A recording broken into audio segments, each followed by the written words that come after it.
Hey, all the future assistant professor, welcome back to English for English by Pooja Singh. And if you have just decided that yes, now examination is over, I don't know where your paper went well, bad, you are not sure of your preparation or marks, expected cutoff, just keep everything aside. And the moment you have believed in yourself and you have started that yes, I have to crack UGC net and yes, I want to prepare it for the best. So you are at the right place. Why? Because today we are going to know each and everything about the UGC net examination pattern, question type, how many papers, what is the time, what is the mode, negative marking, not marking, units, how to cover it, step by step from zero to cracking JRF with me, step by step. So let's get started. Let's start it without any delay. So let's get started. सबसे पहले तो ये आपको दिख रहा होगा university grant commission net bureau syllabus. तो syllabus से सबसे पहले हम लोग जानते हैं कि पैटर्न क्या होता है, एग्जाम का पैटर्न और एलिजिबिलिटी. ये बहुत ज्यादा इंपॉर्टेंट है कि एलिजिबिलिटी क्या होना चाहिए. सबसे पहले अगर आपको यूजीसी नेट का एग्जाम देना है तो सबसे पहले आपको in masters you should have got 55% marks in your subject. This is for unreserved category. ठीक है, मास्टर्स में जो आपका सब्जेक्ट है जिसमें आपको एग्जाम देना है उसमें आपको 55% होना चाहिए. And for the rest of the categories it would be 50% और लेस. ठीक है, for OBC, SC, ST, PWD उनके लिए और भी शायद कम हो. ठीक है, तो this is the first criteria. आपका ये पहला क्राइटेरिया है. ठीक है, दूसरा क्राइटेरिया क्या है?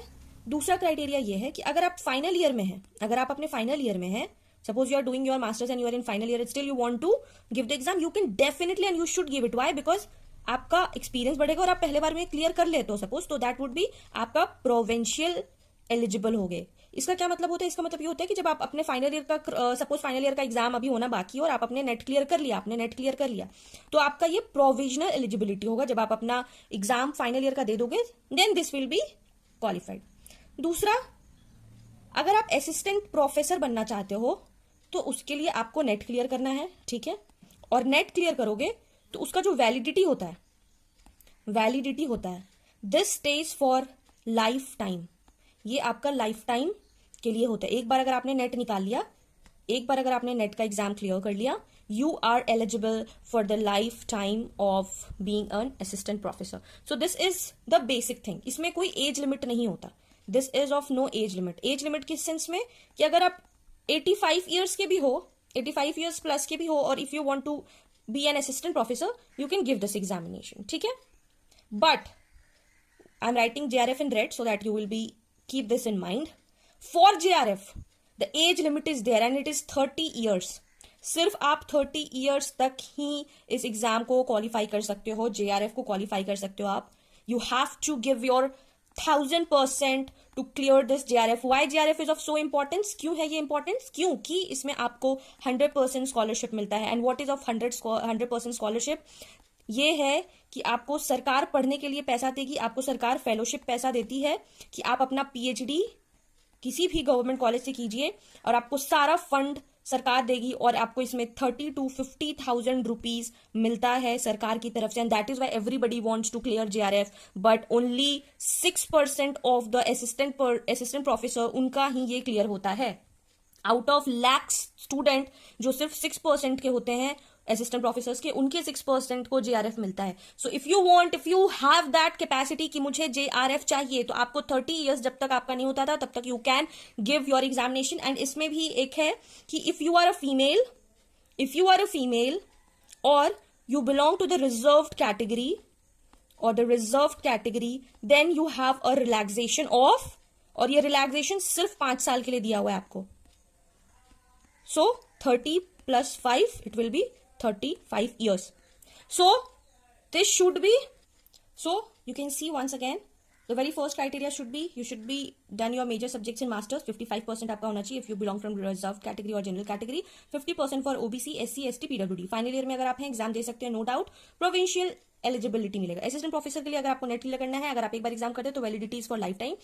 For JRF as limit is 30 years. For female and the reserve category 5 साल आपको और मिलता है.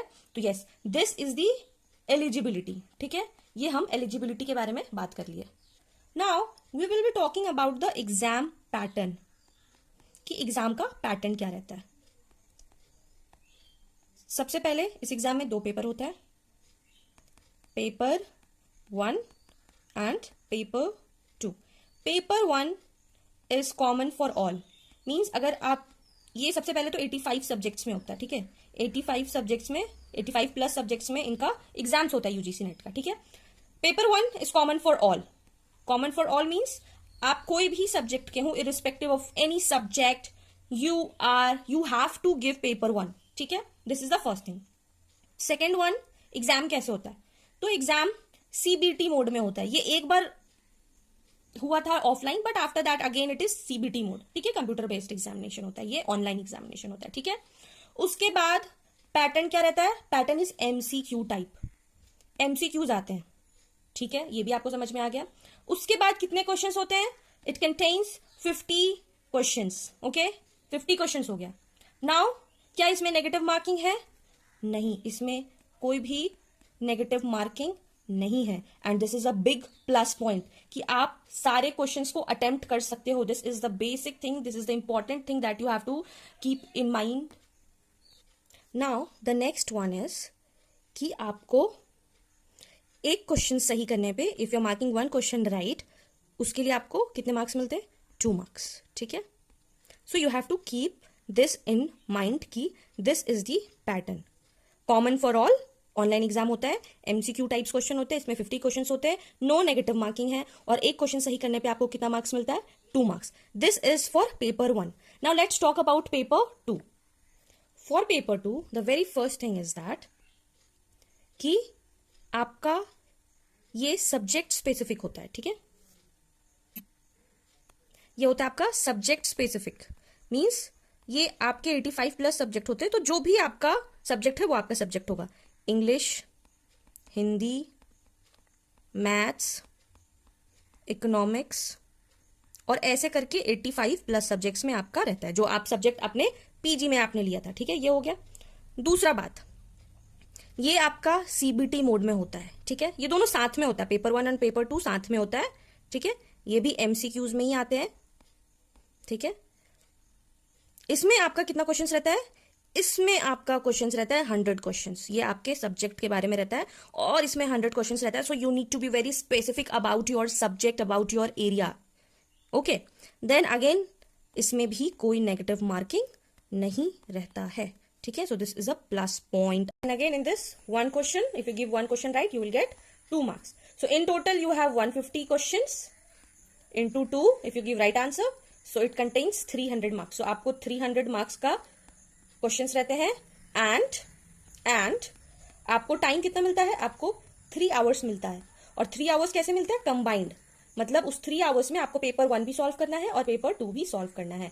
So this is the exam pattern.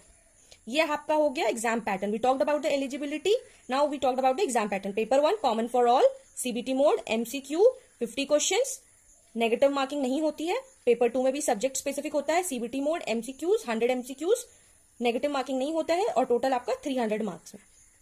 Now will discuss the paper 1 का सिलेबस क्या है, ठीक है। So this is the syllabus given by the UGC net, ठीक है। ये जनरल पेपर है किस चीज पे, teaching and research aptitude, subject teaching and research aptitude. तो इससे आपको ये समझ में आना चाहिए कि ये कितना स्पेसिफिक लिख दिया है कि आपको सबसे ज्यादा ध्यान कहां देना है, टीचिंग पे और रिसर्च एप्टीट्यूड पे। क्यों, क्योंकि we are going to be professors, right, we are going to be the professor. So हमें ये पता होना चाहिए कि टीचिंग में मेथड क्या है, रिसर्च एप्टीट्यूड का मेथड क्या है। Now what we have to see कि द मेन ऑब्जेक्टिव, इस मेन ऑब्जेक्टिव क्या है, टीचिंग और रिसर्च कैपेबिलिटीज कैंडिडेट्स का। इसमें ये देखते हैं कि उनका कॉग्निटिव एबिलिटीज कैसा है, कॉम्प्रिहेंशन कैसा है, चीजों को समझ पाते हैं कि नहीं, एनालाइज कर पाते हैं कि नहीं, इवेल्युएट कर पाते हैं कि नहीं, जनरल अवेयरनेस अब टीचिंग के है कि नहीं, कैसे क्या क्या प्रोसेस होता है, इन्वायरमेंट के बारे में, आप जहां रह रहे हैं आपके पास नेचुरल रिसोर्स और उसका इम्पैक्ट क्या है लाइफ में। So in short it is about daily life, it is about daily life, it is about teaching. आप डेली लाइफ में क्या टीचिंग ले रहे हो, आपका इम्पैक्ट क्या है, ठीक है। तो इन्होंने पेपर 1 का बहुत अच्छे से सिलेबस डिजाइन किया हुआ है। आप ये देखिए, unit 1 it is of teaching aptitude, ठीक है।